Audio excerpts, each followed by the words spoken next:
女人哭着说那头山羊就是恶魔。男人朝天开了一枪，整个羊群吓得四处逃窜，只有那一头还稳稳地站在那里。男人有些心虚，他知道用枪杀不掉恶魔，而打死山羊还有可能把恶魔彻底释放出来。此时那只山羊仿佛看透了男人的内心，径直走来，用脑袋顶住枪口。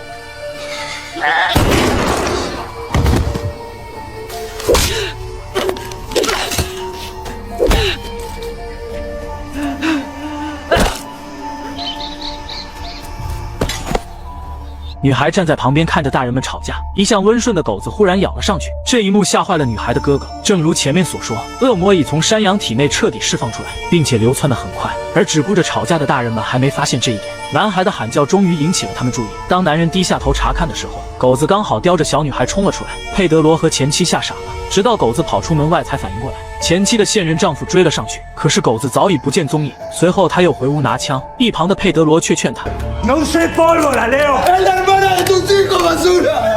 Ayúdame a encontrarla. No vas a buscar un perro. Vas a buscar un demonio. Leo. 最终，男人还是用枪解决了狗子。他没有理会佩德罗的警告。当大家都跑回去后，发现小女孩居然毫发无伤地站在前妻怀里。佩德罗知道事情不妙，于是便拉走了小儿子，又带上脑瘫的大儿子准备跑路。而此时，小女孩正用奶声奶气的声音告诉前妻一个噩耗。Papi va a venir a casa en el auto y pum.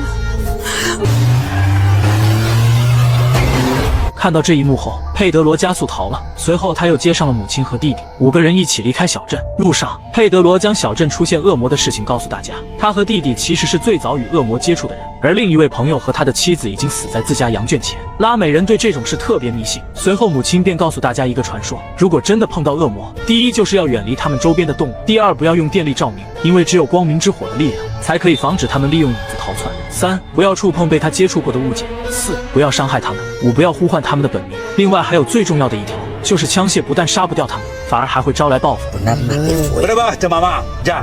停车休息的时候，母亲的电话铃声响起，是佩德罗前妻打来的。儿子吵着要和妈妈说话，可佩德罗心里清楚，前妻刚刚已经被他现任丈夫撞死了。他远离家人，按下通话键，电话里真的传来了前妻的声音。Voy a ir a buscar a mis hijos y los voy a recuperar.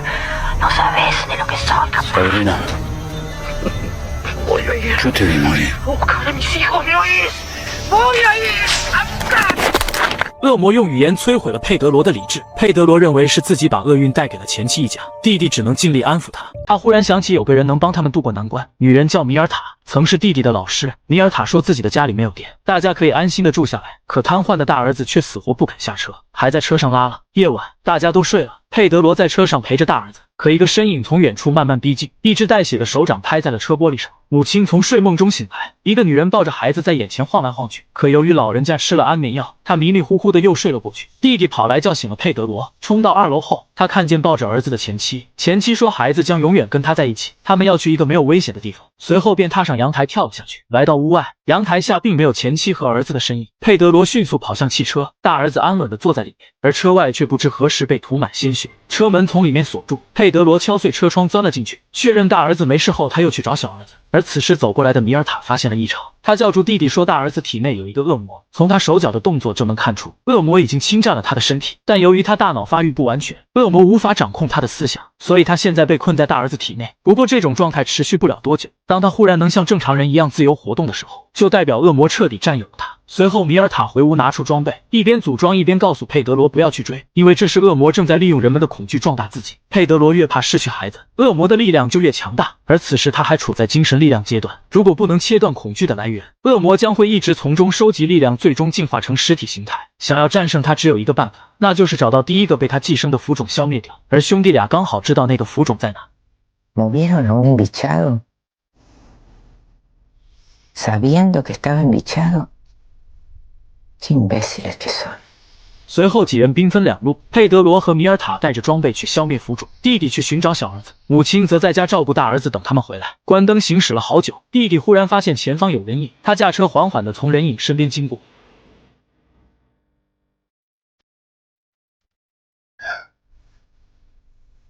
诡异的一幕将他彻底吓傻。他停下车，仔细观察着后视镜，那个身影从后面摇晃着走来，小儿子已经被他吃到只剩骨架。看着那个人影缓慢地移动到车前，弟弟狠心踩下油门，那个身影被他顶在车头，一路向路边的大树撞去。米尔塔家中，母亲诧异地看着瘫痪的孙子走进屋内。Tengo hambre.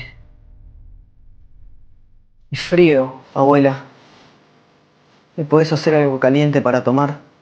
来到抛弃浮肿的地点，路边的毯子说明他已挪动的地方。米尔塔凭借多年的经验以及蟋蟀的叫声判断出，恶魔一定就在这所废弃的学校。来到窗前，佩德罗发现破旧的教室里坐着好几个孩子，两人悄悄摸了进去。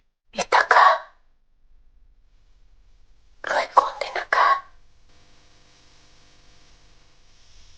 ¿Podría decirme dónde está?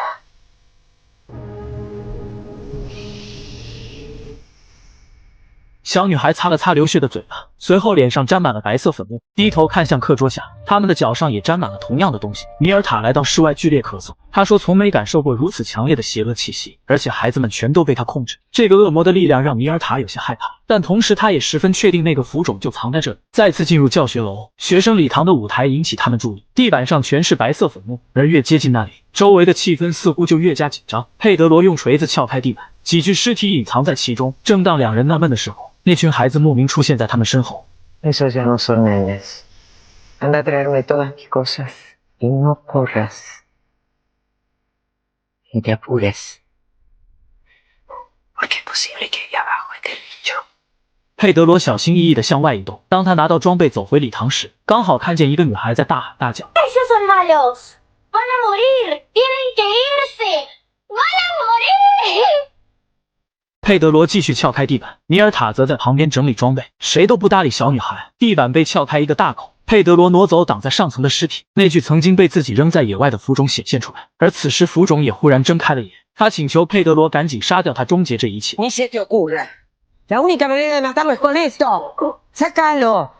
佩德罗一人根本搬不动这具浮肿，而恶魔此时又利用前妻和儿子来扰乱他的心智。佩德罗已经方寸大乱，前方的女孩忽然又开始大喊。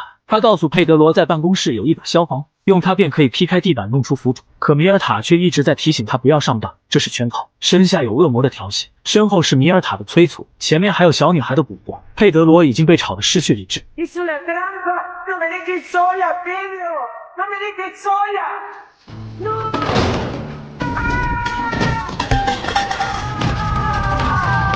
透过玻璃，佩德罗看到了恐怖的一幕，天真无邪的孩子们正在用锤子袭击米尔塔。他赶忙打碎玻璃冲出办公室，但一切为时已晚。浮肿从地板下探出脑袋继续挑衅，佩德罗忍无可忍，捡起米尔塔的装置向他头上砸了下去。孩子们再次走了过来，他们望向浮肿的方向，一个瘦小的身影从里面慢慢爬出来。恶魔化为一名孩童诞生了，他在佩德罗脑门上留下印记，便带着信徒们离开，回到米尔塔的房子。佩德罗洗去一身血迹，可照镜子时他却发现脑门上的印记怎么擦也擦不掉。一旁的大儿子正在剧烈咳嗽，佩德罗以为他呛到了，拿走勺子后拍着儿子的后背，但拍着拍着他发现儿子嘴里有异物，随后便伸手去掏，先是一口鲜血，随后带出一撮毛发，最后是母亲的项链。